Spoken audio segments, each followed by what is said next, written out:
हरे कृष्णा कृष्ण कृष्ण हरे हरे, हरे राम राम राम हरे हरे। हम लोग अब तीसरे अध्याय में आते हैं, थर्ड चैप्टर, कृष्ण कथा। आगे बढ़ने से पहले हम लोग इस्कॉन के फाउंडर आचार्य AC भक्त वेदांत स्वामी प्रभुपाद जी का बहुत बहुत धन्यवाद, आभार करते हैं। थैंक यू, धन्यवाद। तो अभी जो कथा आती है आगे, इस कथा का जो एक किस्म से संबंध है वो है भगवत गीता के पहले चैप्टर के साथ। भगवत गीता का जो पहला चैप्टर है उसमें ज़्यादातर अर्जुन बोल रहे हैं, और अर्जुन बोलते हैं और बताते हैं कि भाई जो युद्ध भूमि के दूसरी तरफ जो लोग संघर्ष के लिए खड़े हुए हैं वो ज़्यादातर उनके संघर्ष हैं, उनके रिश्तेदार हैं, उनके संबंधी हैं। तो अर्जुन कहते हैं कि मेरे को अपनी ये ड्यूटी नहीं करनी है, मैं उनके साथ युद्ध नहीं करना चाहता हूँ। तो वो धर्म को और इमोशन को मिक्स कर रहे हैं, इमोशन को मिक्स कर रहे हैं। इमोशन को मिक्स करने से क्या हो रहा है, अर्जुन जिनके पास ज्ञान तो पूरा है लेकिन इमोशन को बीच में लेके आते हैं, तो जो ज्ञान होता है वो जो है एक किस्म से वो डाइल्यूट हो जाता है, वो ज्ञान प्रॉपर इस्तेमाल का नहीं रहता है। तो यही चीज़, इसी के बारे में पद्म पुराण में इसकी एक कथा आती है, और इसी का तात्पर्य वहाँ पे भी मिलता है।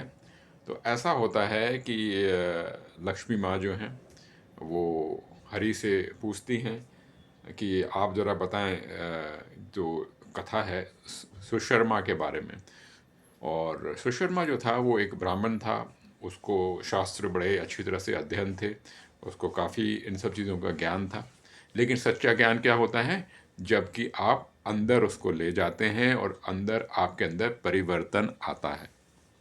लेकिन सुशर्मा के पास जो ज्ञान था वो उसको जो श्लोक थे वो याद थे, लेकिन अंदर ही अंदर उसमें उसका कोई लाभ नहीं हुआ था। तो सुशर्मा जो होता है उसकी मृत्यु हो जाती है, उसने कोई खास पुण्य नहीं किए होते हैं, तो उसको नरक मिलता है। उसके बाद फिर उसका जन्म होता है, एक बैल के रूप में जन्म होता है, और बैल के रूप में जब जन्म होता है तो फिर वो उसका जो मालिक होता है उससे काफ़ी काम कराता है। तो एक बार ऐसा होता है कि जो वो बैल थक जाता है, 7-8 साल काम करने के बाद वो गिर के मर जाता है। तो उस समय जब वो मर जाता है, वो जहाँ पड़ा होता है, तब उस समय एक वैश्या होती है। वो वैश्या जो होती है उसके पास एक होता है तोता, और जो वो तोता होता है, तोता की भी एक कहानी होती है। तोते की कहानी ये होती है कि तोता जब होता है, छोटा होता है, वो जब अंडे से निकलता है तो उसके आसपास कोई नहीं होता है, तो कुछ ऋषि लोग होते हैं, उसको उसको पनाह दे देते हैं, उसको अपने साथ रख लेते हैं।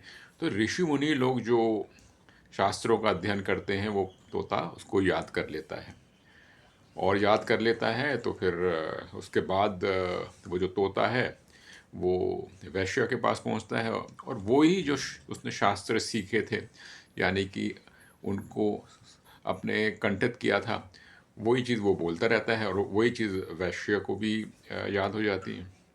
तो जब वो जो सुशर्मा होता है, जो कि बैल बन के जो उसका जन्म हुआ होता है, वो जो जन्म उसका हुआ होता है, तो क्या होता है, सुशर्मा के समय, उस समय जो वैश्या होती है कि कहती है कि जो भी मुझे फल मिला हुआ है, जो मैंने अपने पास जो तोता था, जो शास्त्रों के वो जो बताता था, शास्त्र के जो श्लोक थे, उसका जो फल है वो बैल को मिले, जो कि पिछले जन्म में सुशर्मा था।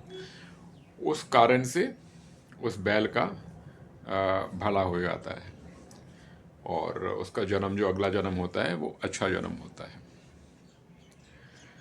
तो कहने का तात्पर्य ये है, सुशर्मा जो था, जब उसका जन्म अच्छा हुआ था, जो मनुष्य रूप में था, ब्राह्मण था, उसको सारे श्लोक मालूम थे, लेकिन उसने अपने अंदर कोई परिवर्तन नहीं किया। जो वो श्लोक थे जो तोते ने सीखे और कंठित करके बोले, तो उससे तोते का भी कोई लाभ नहीं हुआ। लेकिन जो वैश्या थी, उसने उन श्लोकों को अध्ययन किया और उससे अपने ज़िंदगी में उससे लाभ लिया। लाभ लेने से जब उसने कहा कि इन श्लोकों का जो लाभ है उसको बैल को मिले, तो उसको बैल को मिल जाता है, क्योंकि उसने उन श्लोकों को समझा था और अपने आप में अंदर परिवर्तन लाया था। और हम देखते हैं भगवत गीता में जो पहला जो चैप्टर है उसमें क्या होता है कि अर्जुन जो हैं वो ज्ञानी होते हैं, लेकिन ज्ञानी होने के बावजूद भी वो अपने अंदर इमोशन ले आते हैं, पहले चैप्टर में दिखाते हैं, और वो कहते हैं कि वो युद्ध नहीं करेंगे, युद्ध नहीं करेंगे। तो ज्ञान जो उनका होता है वो ज्ञान से उनके अंदर परिवर्तन नहीं आता है। सच्चाई अलग बात है। सच्चाई ये है कि अर्जुन जो हैं इस तरीके के प्रश्न इसलिए पूछते हैं ताकि हम लोग उससे सीख पाएँ और हमारे अंदर परिवर्तन आए। तो ये हमें सीखने वाली बात है पद्म पुराण की ये जो कथा है सुशर्मा की। और किस प्रकार से इससे हमें ये मालूम पड़ता है कि शास्त्रों का अध्ययन करना, शास्त्रों को याद करना अलग बात है, शास्त्रों को अध्ययन करके अपने आप परिवर्तन लाना, अपने अंदर परिवर्तन लाना, वो अच्छी बात है। उसी से हमें फ़र्क पड़ेगा, नहीं तो कोई फ़र्क नहीं पड़ेगा। अगर शास्त्रों को अध्ययन करके हमारे अंदर नम्रता नहीं आती है, हमारे अंदर बदलाव नहीं आता है हमारे हृदय में, तब तक शास्त्रों का कोई लाभ नहीं है। तो ये जो है पहले चैप्टर जो भगवत गीता का है, जहाँ पे कि अर्जुन जो हैं वो कंफ्यूज होते हैं और इमोशंस में कंफ्यूज होते हैं और उसका ज्ञान का कोई लाभ नहीं होता। और ये पद्म पुराण की जो कथा है इससे हमारे को ये मालूम पड़ता है। तो ये था तीसरा चैप्टर जो हम लोग कृष्ण कथा में हम लोग कर रहे थे। हरे कृष्ण कृष्ण कृष्ण हरे हरे, हरे राम राम राम राम हरे हरे।